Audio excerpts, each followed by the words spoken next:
Hi, I'm Kevin, And I'm Amanda. and we are serving up All that jam.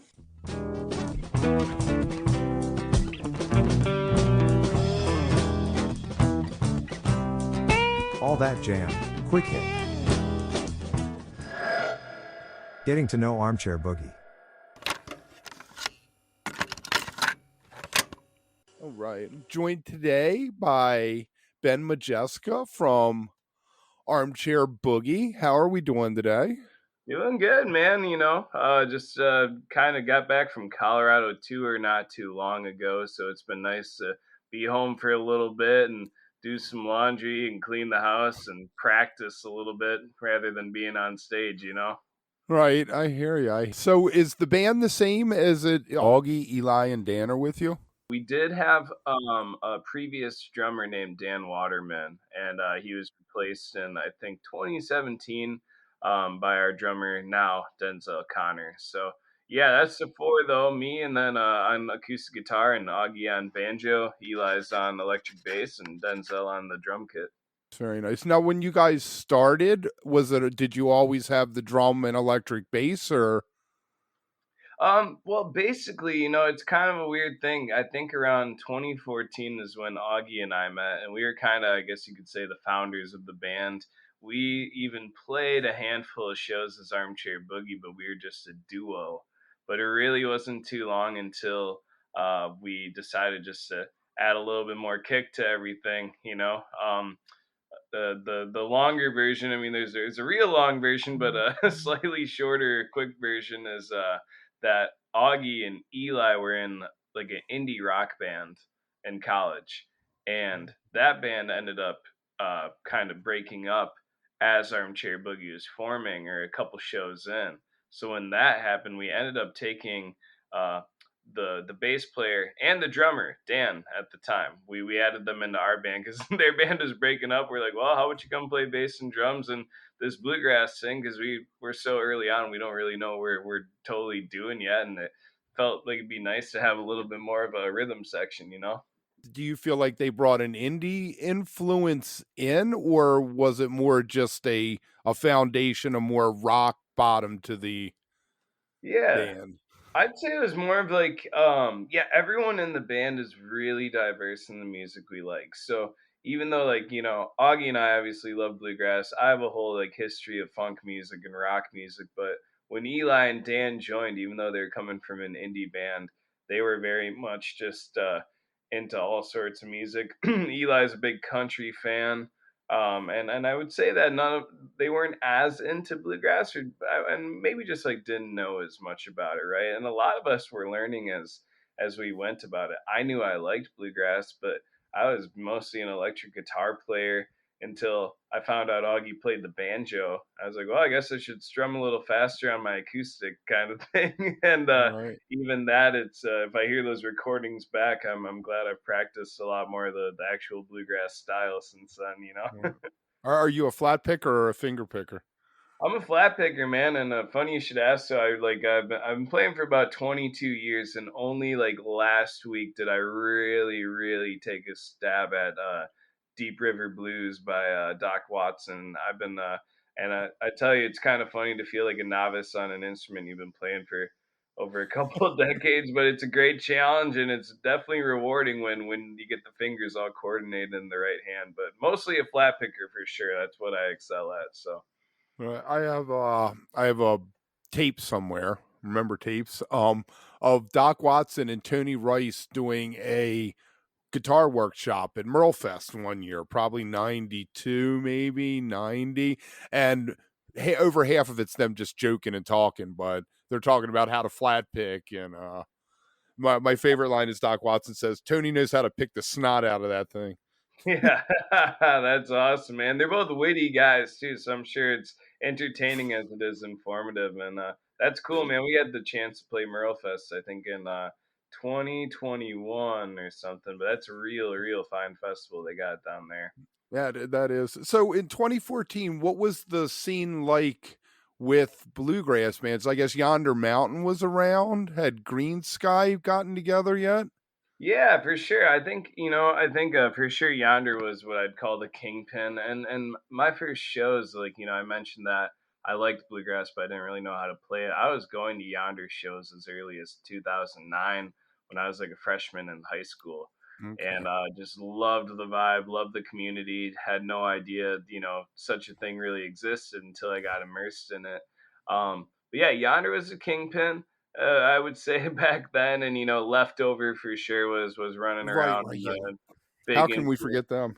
Exactly, and of course, Armchair has a lot of that kind of sound in there. Whether or not we tried to, it's the nature of having banjo and drums in a band is you're gonna have some leftover feel, which is only a good thing.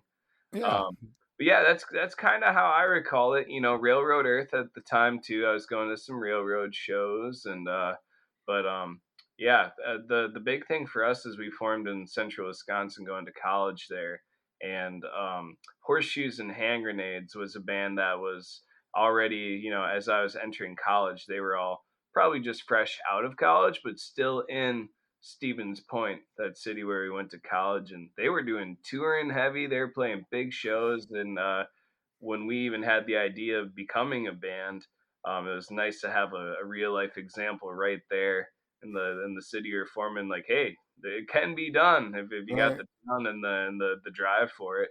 I hear you. So how many albums do you guys have out? So I believe what we have two albums, two full length albums, and then an EP, and that we made in the pandemic just for fun. And now we're currently on the cusp of our third full length studio album called Hard Times and Deadlines, and that's set to be released March 15th in full. But we've been dropping. I think we've dropped three singles so far off of it, and I believe we have plans to release at least two more before the whole thing comes out. And we're pretty stoked. It's been since 2019 was our last full length album. We've been really touring hard and kind of put that before studio time, but now we're ready to happy that we got one that we can release and get out there. So it's probably Uh, for sure our favorite one yet. So I love the singles thing. It always makes me it makes me what have you ever heard of Moby Grape, a band called Moby Grape?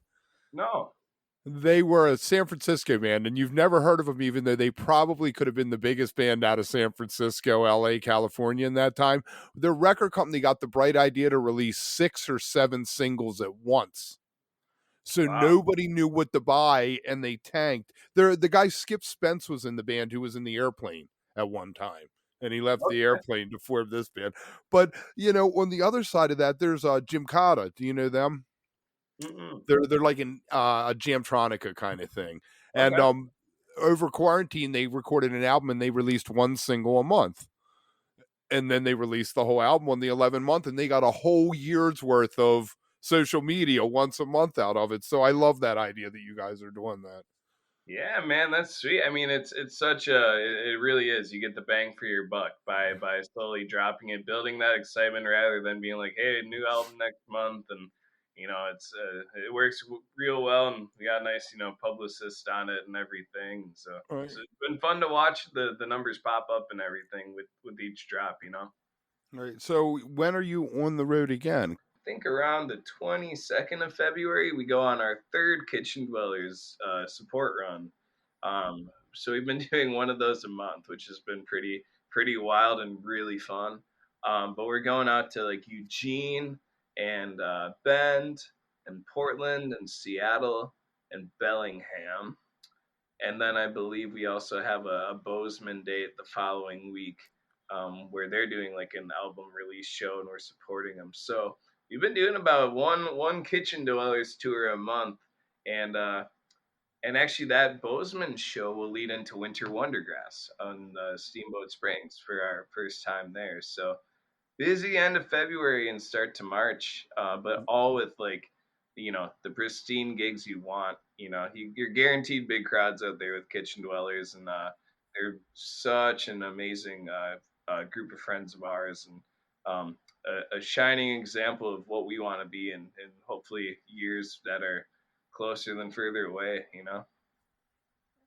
Now, how did that relationship develop? Oh, that's a good question. I know that our first show with them was 2017 in Madison at the Majestic Theater for a Halloween show with them and horseshoes and hand grenades. So that was a while back. And at that point, we were probably just shaking hands and meeting for the first time. But we really hit it off with them backstage. They're just very kindred spirits of us. We're all a bunch of goofballs, and love what we do, always supporting one another. I believe that sometime not far after that, they invited us out all the way to Montana to play. I think it was an album release show too, which is funny to think about. Sometime in 2018, we did that. It was February, and I don't know if we had our wits about us as much back then, but we drove all the way to Montana from Madison, like 20 something hours to play a Friday and a Saturday, and drove back. And so I think around then they realized that, like, oh, these guys mean business. And I don't know why we didn't route out there or anything. I forgot how that all went. But, we further got to know them there. And then you know how it goes. Festival season, all the bands are, backstage, and you can meet anyone you want that's on the lineup if you're there the same day. And they've always just been a group of guys that we've gravitated towards. And they really believe in us and give us these opportunities. They wouldn't be inviting us out for 3 tours in a row if they didn't want to be hanging out with us a bit, because there's a lot of hang time that goes into that. So we're excited, but also, after this third tour for 3 months in a row, we're all like, man, we're gonna miss you guys in April. It's like it's in my rhythm now, of every month at the end of it, I'm gonna go heavy on the road with these guys, but it's all good. There's a long road ahead. I love that. Well, I mean, that kind of history, that does matter, for sure. And that comfort with each other too. You mentioned Winter Wondergrass, and you said that's your first time that you all will be out that way. Yeah, I'm so excited. I mean, that's one of the most raved about festivals now that people have seen we're on it. I don't think we've played a show since it was announced where a fan hasn't brought up that they're excited to see us there. And everyone around the country is like, oh, we'll be seeing you there, whether we're in Iowa or Wisconsin or out east, people are like, we'll be flying in for that. So it seems like a real tastemaker festival. Yeah, you'll love it. It's a really special one for sure. And I've noticed they've kind of added to and also diversified just a little bit the lineup over time too. Like they really are bringing in some great folks. So hopefully y'all can do like some sit-ins or just catch a bunch of bands too, while you're out there. Yeah. Yeah, I think we're trying to at least. I think we're playing one day there. I haven't checked. I think multiple sets, but even so, we're definitely hanging out for an extra day just to take it all in. And I think playing some shows on the way there as well. But that will be the end of that big tour. Like it's like a 2-week run or something. We ended at Winter Wondergrass, and we go home. So it'll be cool to kind of end it on such a high note and see what all the hype is about. If you are enjoying All That Jam, please like and subscribe to our social media channels at All That Jam Pod on Twitter, Instagram, and Facebook, or visit our website, allthatjampod.com. Make sure to sign up for our email list and tune in every week for new episodes. Also, look for full interviews on our YouTube channel. And remember, stay beautiful, but don't stay underground too long.